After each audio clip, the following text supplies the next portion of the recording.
Marami ang nag-alala sa kalagayan ng kapuso aktor na si Mark Heras matapos siyang magbahagi ng isang cryptic at emotional na post sa kanyang social media kamakailan.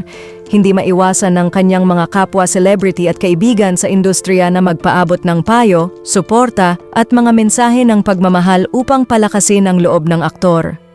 Sa isang video na ibinahagi nitong linggo, February 5, makikitang tila balisa at mabigat ang dinadala ni Mark.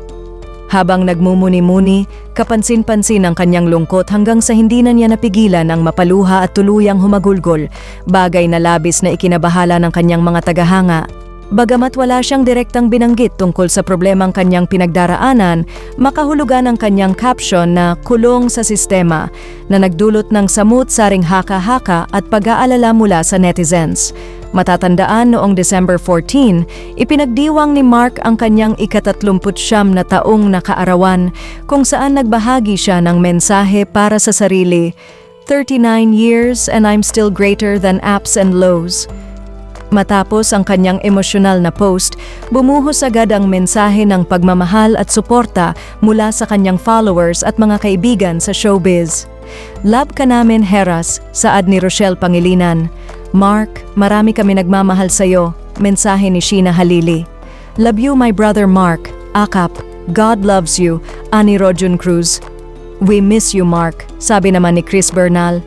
Nagpaabot din ng masinsinang mensahe si Rocco Nacino na nagsabing, "One day at a time, brother, ikaw ang unang produkto ng Starstruck, huwag kalimutan, dream, believe, survive.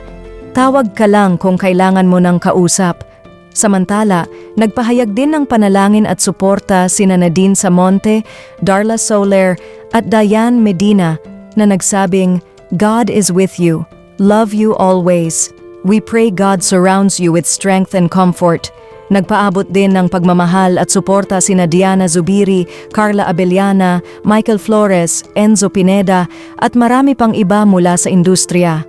Sa kabila ng kanyang pinagdaraanan, malinaw na hindi nag-iisa si Mark Heras, marami ang handang umunawa, dumamay at magmahal sa kanya sa panahong ito ng kanyang buhay.